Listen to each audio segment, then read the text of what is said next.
Discover the safest and easiest ways to protect your assets, your family, and your future on the Nestmann Exchange. This is what we've been doing every day at the Nestmann Group for more than 30 years.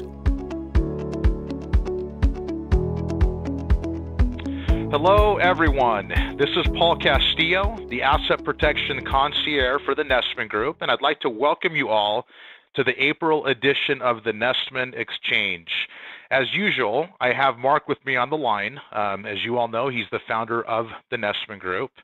And I'm sure most of you know, but for those of you that are newer to the Nestmann Group, Mark and I work very closely together. And over the last 25 to 30 years, Mark has helped over 15,000 customers and clients successfully protect their assets and their privacy, particularly through our private wealth program.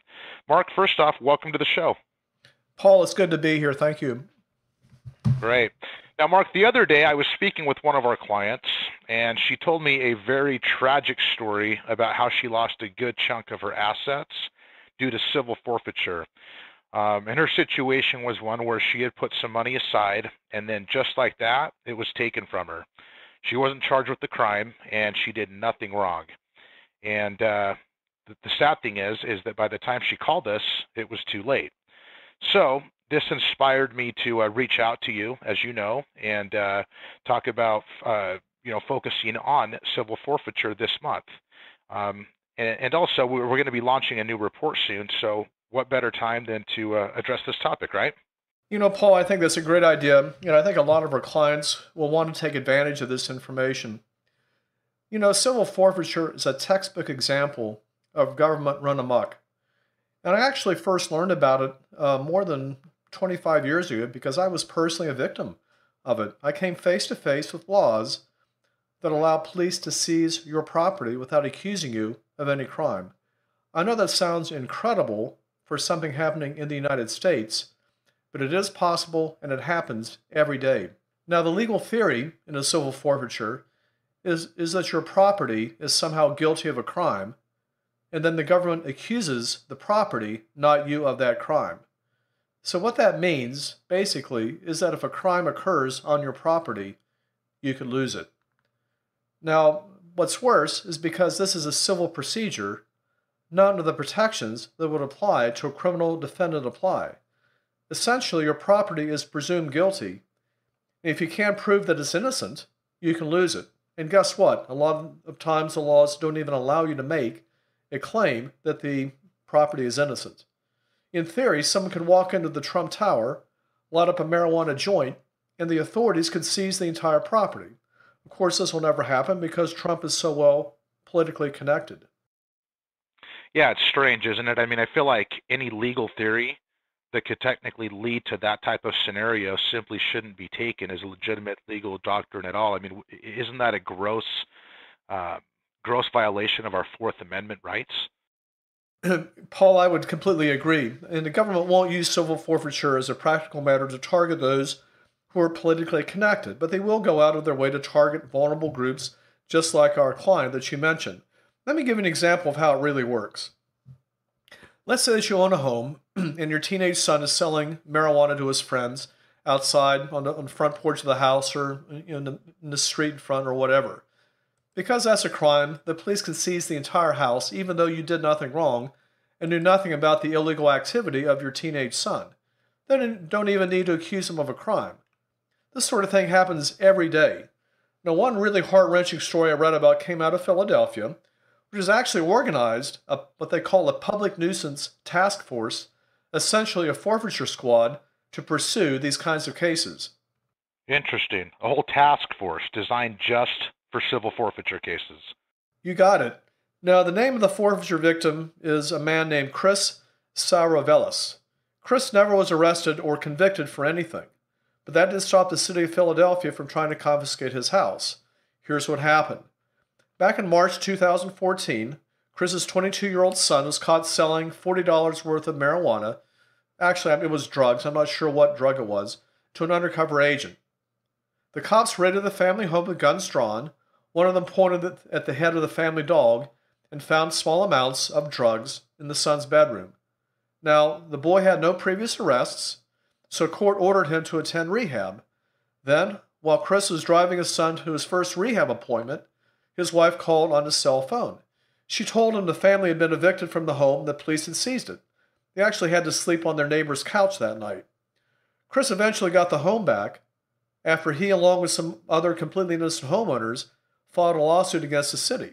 But not everyone is so lucky. Yeah, that's incredible, Mark. It's hard to believe that here in the so-called land of the free that this could even happen. How big of a problem is this nationally? You know, it's hard to say because most states don't keep very good records on these. But the federal government does keep somewhat better records of its own civil forfeiture program, mainly from the Treasury and from the Department of Justice. And records indicate that every year, billions of dollars of assets are confiscated from owners who, in many cases, are never charged with any crime. Now, believe it or not, the U.S. Treasury has even announced it has the power to confiscate any financial instrument under its civil forfeiture authority. So what that means is that any time the government declares a state of emergency, such as the one that was declared after 9/11 and is still in place, the Treasury says it has this authority. In other words, the Treasury says it has the power today to confiscate any document or paper that has intrinsic value or embodies monetary value. And that's pretty much everything. Stocks, bonds, bank accounts, mortgages, cash, just to name a few. Now, in case you thought the Treasury forgot about gold and silver and other precious metals, it hasn't. It says it can confiscate those as well. Yeah, that's amazing, Mark. Clearly, it's a huge problem, I think bigger than many of our clients might realize. But what is it about civil forfeiture that makes it so attractive to the police and our government? Well, put yourself in the shoes of a prosecutor, and and understand what his motivations are. First of all, the proceeds from seized properties are funneled back to the local prosecutor and to the police who made the seizure. And secondly, criminal cases must be proven beyond a reasonable doubt. That's what our Eighth Amendment to our Constitution says. But in most civil forfeiture cases, prosecutors only need to demonstrate the property, and not the owner, was more likely than not involved in the perpetration of a crime. So in many cases, all police need to do is to file what's called an affidavit of probable cause with the court. This affidavit is often sufficient to allow seizure if the owner doesn't contest it. Now, if you do want to contest a civil forfeiture, that's when it gets really bizarre. The rules of civil forfeiture stem from something called admiralty law. That's the result of the historical basis of civil forfeiture. Back in 1789, the very first Congress enacted a series of statutes authorizing the forfeiture of ships and their cargoes for non-payment of customs duty and for piracy. Later, the law was amended to allow for forfeiture of ships for involvement in the slave trade when the slave trade became illegal. Now, the admiralty rules are very different from the normal rules of civil procedure. So if you experience a civil forfeiture and call your family lawyer, he or she isn't going to know the first thing to do to defend against one. You need to hire a lawyer with very specialized expertise in civil forfeiture cases, and they're very rare and they're very expensive. The least expensive retainer I've seen for this is around $10,000, and $20,000 or more is much more typical. If you want to get someone really good, you're going to have to fork out $20,000, $25,000, $30,000. So what this means is that the vast majority of civil forfeitures are never contested. Yeah, that's a lot of money. It's a very expensive lawyer bill, and most people probably don't have that kind of cash lying around. In the example that we've discussed, you mentioned that the owners were never charged with a crime, but certainly the vast majority of civil forfeiture cases must involve the arrest of the owner for some crime, don't they, Mark? You know, I've looked at a couple studies, and one study it said 80% of people who experienced civil forfeitures were never charged with a crime. An older study back in '91, it was even higher. It was 90%. So in the vast majority of cases, no, there's never any accusation of any crime by the owner of the property. Unbelievable. So it would seem that there's a real danger of civil forfeiture leading to some sort of a bounty hunter mentality among police. Is that a problem? Paul, it's a huge problem because police generally get to keep the proceeds of what they seize. So what this has done is, inevitably, it's led to the proliferation of forfeiture squads like the Philadelphia Public Nuisance Unit I discussed earlier. Civil forfeitures are actually a formal budget item for many cities. Police are given a target to hit, and if they don't bring in that much revenue from civil forfeiture, they experience a budget cut. So what does this do? We're giving cops an incentive to pursue confiscations of property from innocent people instead of an incentive to protect the public. I can't think of a better way to destroy trust in police. Yeah. Now, how is it possible that the government can actually seize property from entirely innocent owners? You know, this has been litigated time and time again and going up to the Supreme Court, and the Supreme Court has repeatedly approved the practice. And this started, there was a case back in, I think, in the early 19th century, 1812, 1815, something like that, where the Supreme Court authorized the confiscation of a ship due to the actions of its captain, where the owner was completely innocent of any wrongdoing and was never charged with the crime. Then in 1878, the Supreme Court upheld the confiscation, again from a completely innocent owner, of real and personal property used for a distillery because there were violations of federal tax laws by the company renting the property. A century later, in 1996, the Supreme Court upheld a Michigan law authorizing confiscation of a wife's car used for illegal purposes by her husband without her knowledge. I can imagine. I mean, the wife must have been quite upset. Other than real estate, what types of assets are most vulnerable to civil forfeiture, Mark? I would say vehicles and physical currency are probably the asset classes most subject to civil forfeiture. Vehicles like the one at issue in the 1996 Supreme Court case are an asset class that's very popular to seize. In this case, the husband decided one day that he was going to go out and hire a prostitute. So he snuck out of the house at night, climbed in his wife's car, and went into town to find some comfort for the evening, and was arrested in a police sting. Now, the police seized the vehicle, which they can under Michigan law where this happened. The wife appealed and said, "You can't do this to me." And the Supreme Court said, "Well, yes, we can." Now, cash is another situation that's forfeited quite a bit, and the courts have upheld cash seizures if the currency contains any drug residues, and that's deemed to be a probable cause of involvement in the drug trade. The problem is something like 96% of cash contains drug residues. Right. And then, of course, and I'm not talking just in Hollywood, but we've all heard of the stories where the dirty cops will actually put some of those things into their own pocket, right? Well, this happens over and over again, and I don't want to paint all cops with a paintbrush saying they're naughty. Certainly not. But we do see times where there are crooked cops, and it's just a real temptation to grab some of the assets because of procedural safeguards, and this is especially true at the local, county, and state level. The procedural safeguards are so small. So we see time and time again where the cops or the prosecutors just, help themselves to cash or other assets, and it disappears from the till. And here's some examples that I've collected from my files. In Pennsylvania, a prosecutor stole $70,000 in forfeited gambling proceeds for his own use. In Oklahoma, a prosecutor lived rent-free in a forfeited home for 5 years. Also in Oklahoma, another prosecutor stole $5,000 in forfeited funds to help make student loan payments. And then in Michigan, a police chief and 5 detectives stole $50,000 in drug forfeiture money to pay for prostitutes, alcohol, and marijuana, and to buy a tanning salon. Wow. Look, I could go on, but I'm sure you and your listeners can understand that with the crazy incentives built into civil forfeiture procedures, along with almost non-existing auditing in most states, abuses are inevitable. Yeah, and Mark, not to get off base here, but in any of those cases, were the perpetrators found accountable?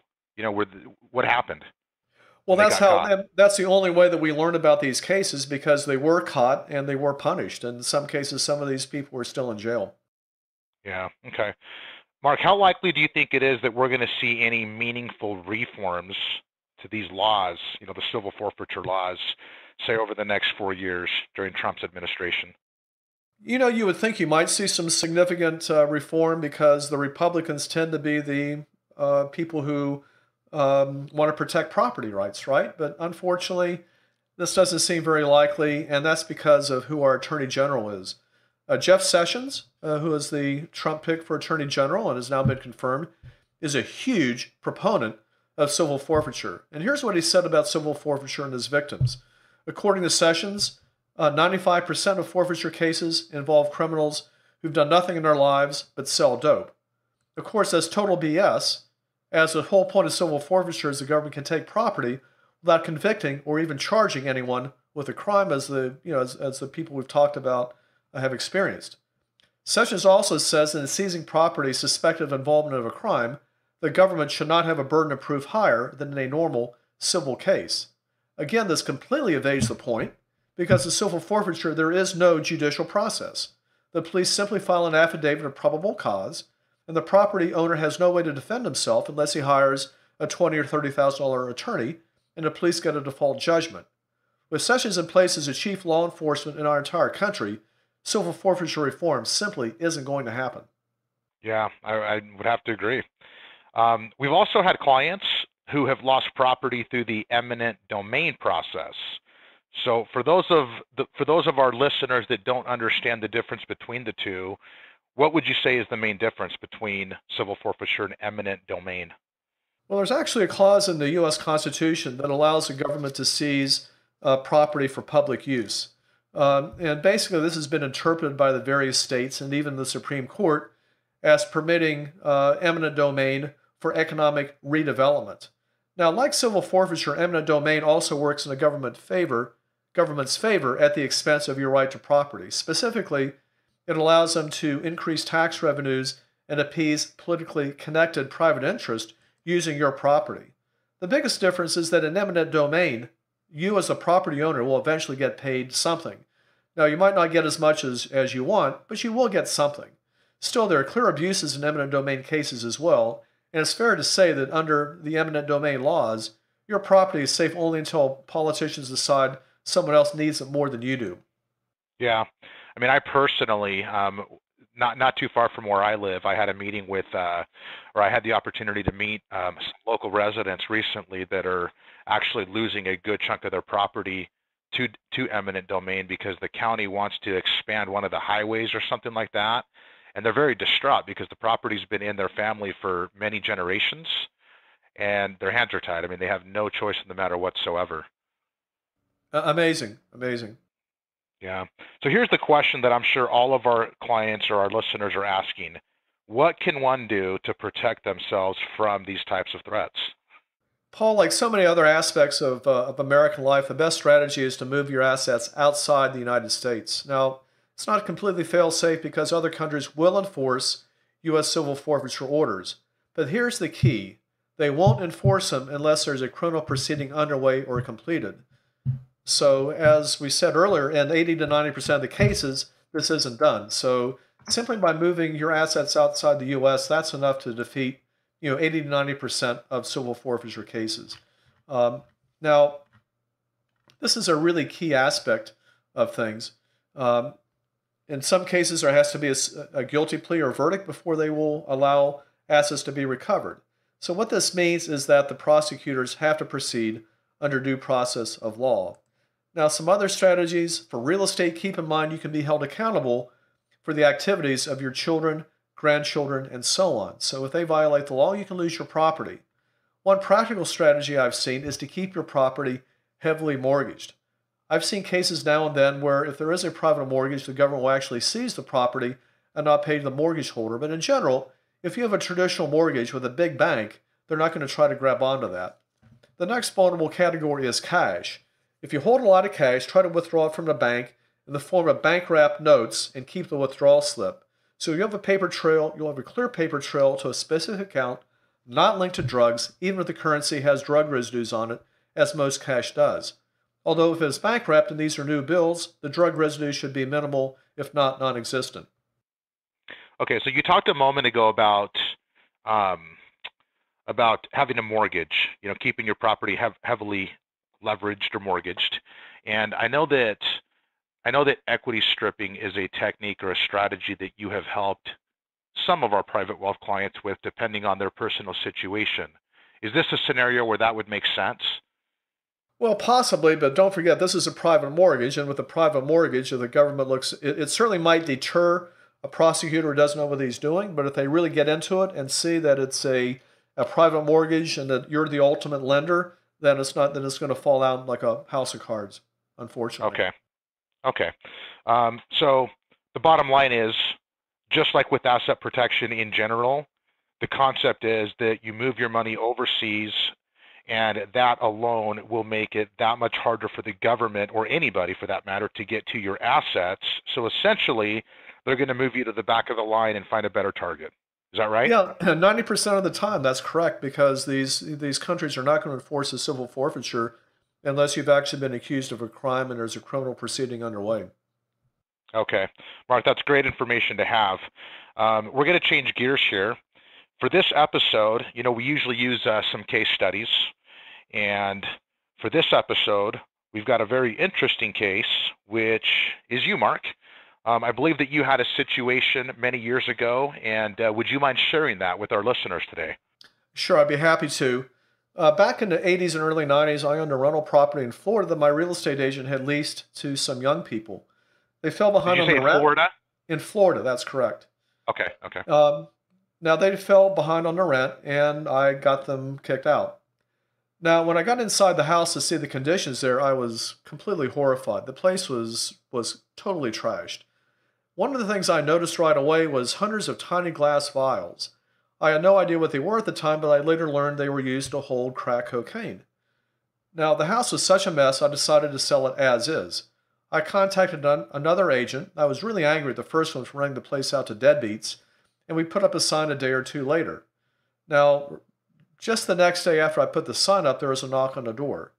There were two police officers there in uniform, a man and a woman, and they asked if the house was for sale, and I confirmed that it was. They asked to look around the house, which of course I was happy to do since I thought that perhaps there were a couple of potential buyers. I was still in the middle of the cleanup, and a pile of these glass vials was swept into a corner. One of the cops, I think it was the man, picked up a vial and asked me if I knew what it was. I told him I had no idea, but I just kicked out the tenants and was cleaning up their mess. The male officer told me that he thought the vial was for crack cocaine. He then took a small bottle out of his pocket and poured a few drops into the vial. The liquid turned purple, as I recall. He told me the vial had just tested positive for the presence of cocaine. Next, he told me the city of Coconut Creek, Florida, would be pursuing what they called a civil forfeiture claim against the house. Again, bear in mind I had never heard this term before. I asked if they were going to arrest me. He said no, because they had no evidence that I had personally broken any law. However, he told me that under the civil forfeiture law, if any illegal activity took place on my property, it could be confiscated. He gave me a piece of paper to sign, which I acknowledge that my home is subject to confiscation. Now, I next asked the cop if it made any difference that I didn't know of the illegal activity in the house. And he said no, that didn't make any difference. Ignorance was no excuse. It was my responsibility to monitor at all times the activities of my tenants and to make sure they weren't doing anything illegal, and I had failed to do so.